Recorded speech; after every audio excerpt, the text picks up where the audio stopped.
Hello students, 11th bio की class में आपका फिर से स्वागत है।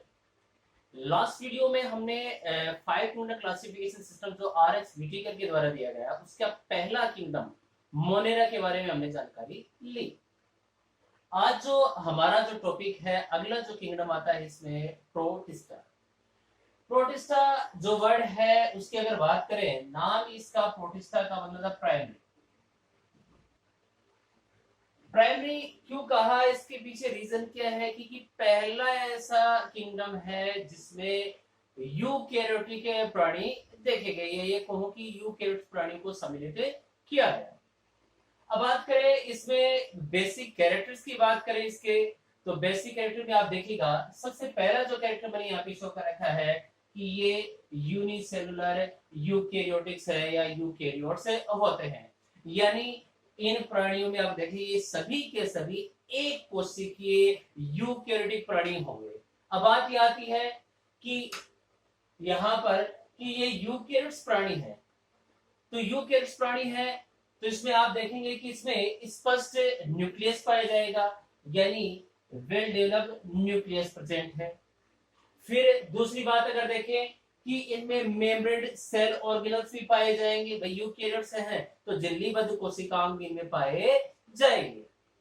अब बात आती है इसमें और अगर कैरेक्टर्स की बात करें कि मोस्टली एक्वाटिक मीडियम में रहते हैं, यानी अधिकतर इस किंगडम के अधिकतर जो सदस्य हैं वो मोस्टली एक्वाटिक मीडियम यानी जलीय माध्यम में पाए जाएंगे।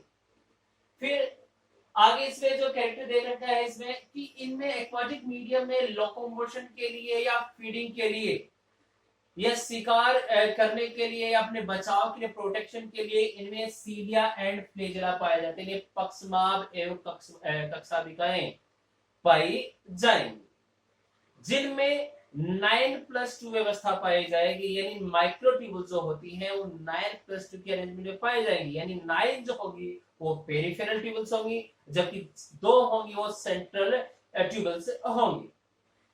आपको पता होगा कि मोनेरा में भी आपने देखा था कि उनमें भी सीलिया और फ्लेजेला थे, लेकिन उनमें 9+2 व्यवस्था नहीं पाई गई। अब बात आगे करते हैं, इसमें आगे की कैरेक्टर की बात करें कि इसमें ऑटोट्रॉप्स भी होते हैं, यानी स्वयंपोषी सदस्य भी होंगे, जैसे फाइटोप्लैंक्टन्स होंगे जिनको हम पादप प्लवक भी कह सकते हैं। दूसरे इसमें हेटेरोट्रॉप्स भी पाए जाते हैं, यानी उनमें जू प्लैंक्टन में पाए जाते हैं। फिर ये हेटेरोट्रॉप्स भी हो सकते हैं, प्रीडेटर भी हो सकते हैं, पैरासाइट भी हो सकते हैं, डीकंपोजर्स यानी परभक्षी प्रकृति के भी इसमें पाए जाएंगे, पैरासाइट भी पाए जाएंगे। इसके अलावा डीकंपोजर यानी अपघटक जो सदस्य होते हैं वो भी प्रोटिस्टा के अंतर्गत आते हैं, जो एक कोशिकीय यूकैरियोट्स प्राणी होते हैं। अगर बात करें इसमें आगे की कैरेक्टर, इनमें सेल वॉल प्रेजेंट हो भी सकती है और नहीं, यानी कुछ सदस्य में आप देखेंगे कि सिलिका से बनी हुई सेल वॉल पाई जाती है, जबकि कुछ ऐसे प्राणी होते हैं जिनमें नहीं पाई जाती, कुछ में केवल पेनिकल ही पाई जाएगी। तो कहने का मतलब इनमें सेल वॉल हो भी सकती है और नहीं भी। आगे अगर कैरेक्टर देखें इसमें कि इनमें रिप्रोडक्शन की बात कर लेते हैं कि रिप्रोडक्शन की जो बात करें तो इनमें ये सेक्सुअल रिप्रोडक्शन भी हो सकता है और एसेक्सुअल भी, यानी लैंगिक जनन भी पाया जाता है और अलैंगिक जनन की घटना भी इनमें पाई जाती है।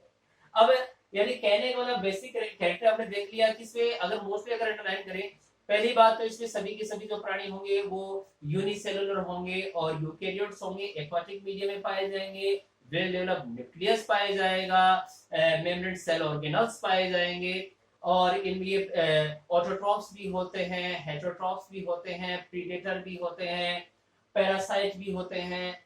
इनमें सेल वॉल प्रेजेंट हो भी सकती है, नहीं भी हो सकती है। इनमें सेक्सुअल और एसेक्सुअल दोनों प्रकार के रिप्रोडक्शन इनमें पाए जा सकते हैं। अब बात करें इसमें मेन कैरेक्टर के बेस पर अगर देखा जाए और बेसिक कैरेक्टर के बेस पे देखा जाए तो इनको कई भागों में बांटा गया है, कई इनकी क्लास बनाई गई है। सबसे पहले इसमें आता है काइसोफाइट्स आते हैं, फिर इसमें आते हैं डायनोफ्लेजिलेट्स आते हैं, फिर इसमें यूग्लिनोइड्स आते हैं, स्लाइमोड्स आते हैं, प्रोटोजोन्स आते हैं। इन सदस्यों को इनमें इंक्लूड किया जाता है।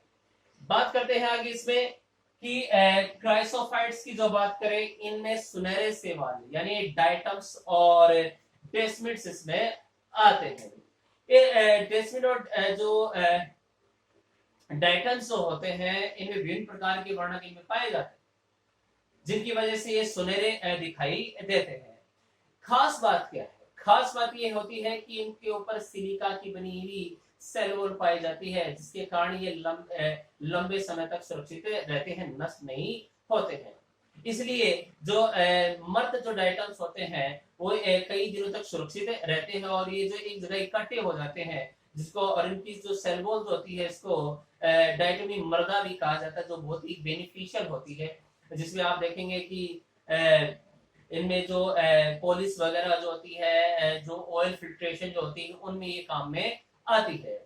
अब बात करते हैं इसमें डायनोफ्लेजिलेट्स की। नाम ही डायनोफ्लेजिलेट्स होते हैं, जिनमें आप देखेंगे कि इनमें दो फ्लेजिला पाए जाते हैं, तो सीधा लॉन्गिट्यूडनल फॉर्म में पाए जाते हैं, ट्रांसवर्स फॉर्म में पाया जाएगा।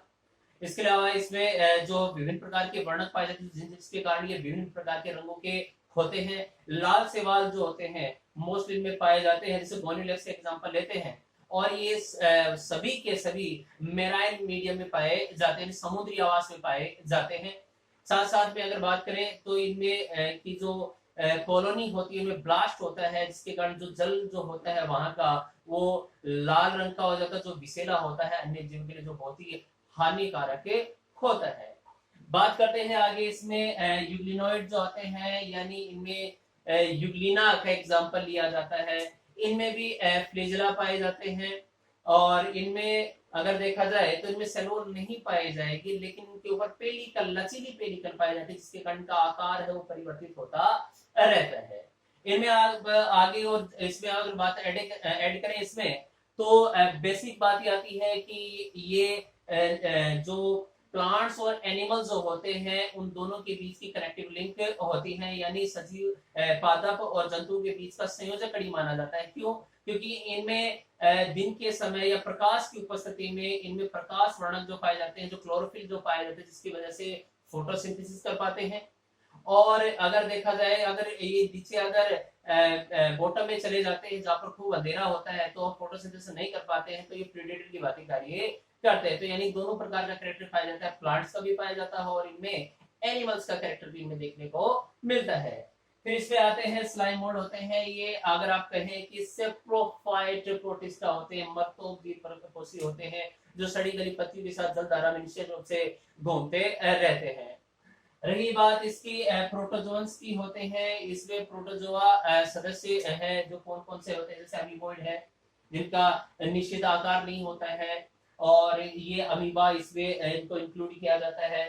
फ्लेजिलर जो होते हैं, जिसमें फ्लेजिला पाए जाते हैं मूवमेंट के लिए, और इसमें सीलियरी, जैसे पैरामीशियम का एग्जांपल आप ले सकते हैं, जिसमें पूरी उसकी सरफेस पर सीलिया पाई जाती है। स्पोरोजोआ, इसमें सभी के सभी जो रोगजनक पैथोजेनिक जितने भी प्रोटिस्टा होते हैं, वो सभी के सभी स्पोरोजोआ में इंक्लूड किया जाता है। आप इंक्लूड जैसे प्लाज्मोडियम का एग्जांपल अच्छा खासा आप ले सकते हैं इसमें।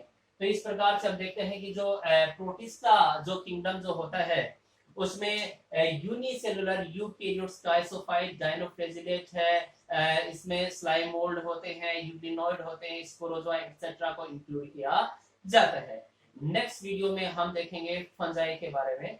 Thank you.